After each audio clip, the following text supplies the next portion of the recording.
Hello mga kaibigan! Hello mga kaibigan! Ayan.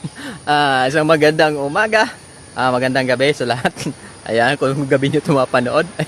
Nainis yung tawag sa akin. So, welcome sa panibago na nating vlog. Ayan, nagkakabol-bol yung aking gila. So, ayun, may gagawin tayo ngayon. Gusto ko lang ipagyabang yung ano ko. Hindi ako mayabang ha, kaya lang gusto ko lang ipagyabang yung aking tanim. Ayun, tanim. Mayroong tanim. Alam niyo ba mga kaibigan na sa loob ng 20 years, ngayon lang 'to mangyayari sa akin. Kung hindi pa nag-lockdown, hindi ako makakapagtanim, tapos hindi ako makakaani ng sarili kong tanim. Ayun. So, ayan, gusto ko lang ipagyabang yung harvestin natin. Ayun. Harvestin. Ayun. Mag-harvest tayo ng saging kasi tawag ito, tub na. Tininim ko to nung ano bang buwan 'yon? Basta nung lockdown, panahon ng lockdown, mga June or May, ganon. Tininim ko to nung 2020. Oh, nakarang taon lang, nung lockdown nga. Harvestin na natin kasi hinog na eh. Masaya ako kasi, kumbaga para sa iba, malit na bagay lang to. Pero para sa akin, masaya ako kasi makikita ko yung, yung tawag nito. Yung resulta ng pinagpaguran yung mga, 'di ba? Simple lang to kasi pag may pera ka, mapera ka, pupunta ka diyan sa palengke, bibili ka na lang ng saging, 'yon, hinog na, 'di ba? Pero to sa akin iba to eh. Tinanim ko to kaya masaya ako. Malaki to. Tingnan niyo. Ay yung bahay ko pala nasira na ng habagat. Ayan, hindi ko na nagagawa. Halos trapal lang 'yan. Ayan. Kasi mahirap ang umayos yan ngayon kasi sobrang lakas ng hangin. Kailangan may mga yan ng buko yung dahon, kaya lang nilipad talaga. Titingnan na natin yung yung saging ko. Ayun mga kaibigan, ayan, tanim ko yan. Kung hindi lang binagyo, lahat yan namumunga na. Ito rin yung yung kulungan ng matatabayan. Diyan ko kinukulong yung matataba kong baboy dati. Yan. Ngayon naging imbakan ko na ng buhangin. Namatay lahat ng baboy ko. Ayan, kulungan ko. Ayan. Kulungan ko ng manok. Saka mayroon akong ibon dito. Nasa loob. Ayun o. Yan. Kung nakikita. Ayun o. Asan ba? Ayun. Basta na dyan sa loob. Mayroon akong ibon dyan. Ayan. So, titingnan na natin yung saging ko. Ito yung saging ko na to, yan, nabagyo rin to. Kaya lang, ayan, matagal pa yata itong mamumunga. Nandito yung ko. Ito, mga tanim ko to. Ito, mga gabi. Yan, tinanim ko yan nung lockdown pa yan. Ito, yan, mga gulay yan. Ito yung saging ko na, ayun medyo malabo kasi. Yan, harvestin na natin. Ang laki ng na yan. Ang laki ng saging na yan. Kakaiba yan. Ang laki. Ay, naano pala to ng bagyo. Parang hindi ata maliwanag yung parang hindi kita. Ayan. So, lilipat tayo dun sa kabila. Hinog na yan eh. Gusto ko lang i-share. Yan. Ayun, nagiba na pala mga kaibigan yung bubong ng ko. Bubong ng nabubong na Nagiba na. Ayun ayun saging ko. Malaki na. So, kukunin na natin. Yan. Huwag na natin patagalin to kasi ganun pa rin eh. Ganun na din eh. Ayan. Ayan. Ito pa malalaki na to. Huwag lang sanang bumagyo. Ayun pa Ayan pa Ayun, may tama na. Parang naputol ata. Sana hindi matuluyan. Sayang yan. Problema lang pag bumagyo. Eto mga kaibigan. Puputulan ko to. Ayan.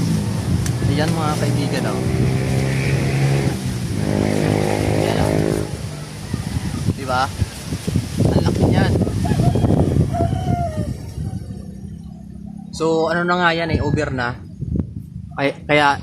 Kaya lang, kanina ko lang nakita. Kaninang umaga, sabi ko, parang naninilaw na yung saging ko. Ayan. So, kukunin natin ngayon. Tapos, kukunin natin yung hinog na. Tapos yung itatago ko kasi lalagay ko sa sako. No, mga kaibigan? Standby lang.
So, ito na mga kaibigan, oh.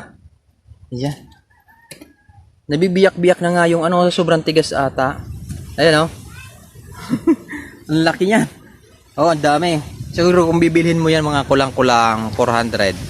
Ano, bibilhin mo 400. Oh, so ayan, tinanim ko yan.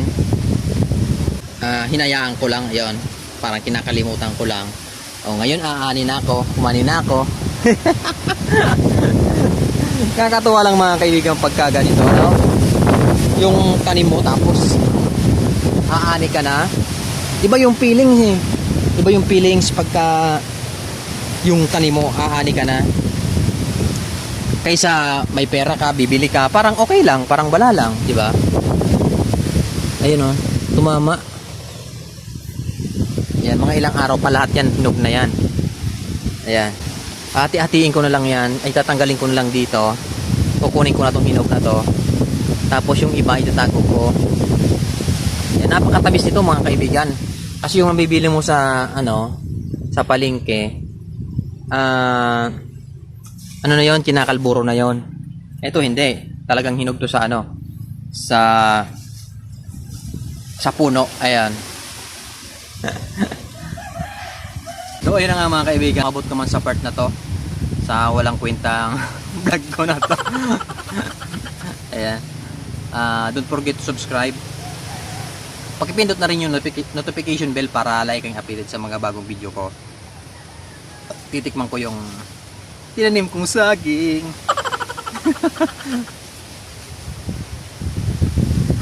Kaya kayo mga kaibigan, pagka uwi kayo ng probinsya, ayun, uwi kayo ng probinsya, subukan yung magtanim ng kahit isang puno ng saging. Kasi malay nyo, pag sunod yung uwi sa probinsya, aani na kayo, di ba? Sarap sa feelings pagka ganito. Marami akong tanim dito sa ko na to, lote. Maliit lang kasi itong lote ko na to, kaya kukunti lang yung may tatanim mo. Kailangan talaga sa pinakang boundary. Boundary. Pati yung kamuting kahoy, ginawa kong bakod para yung laman, pagka may laman na pwede mo di ba, pwedeng kainin, di ba? Tapos yung dahon, ginugulay namin yan. Kaya, yun ang bakod ko. Maliban lang dito sa banda rito kasi, ano to dati, babuyan ko to dati. Kaya lang, namatay yung baboy ko lahat. Tamis. Tamis talaga. Iba talaga pagka hinug sa, sa puno.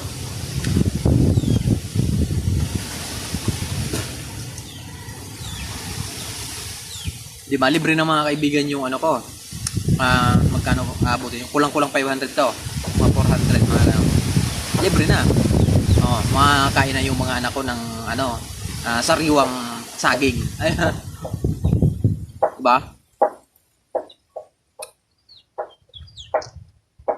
So, paalam na ako mga kaibigan.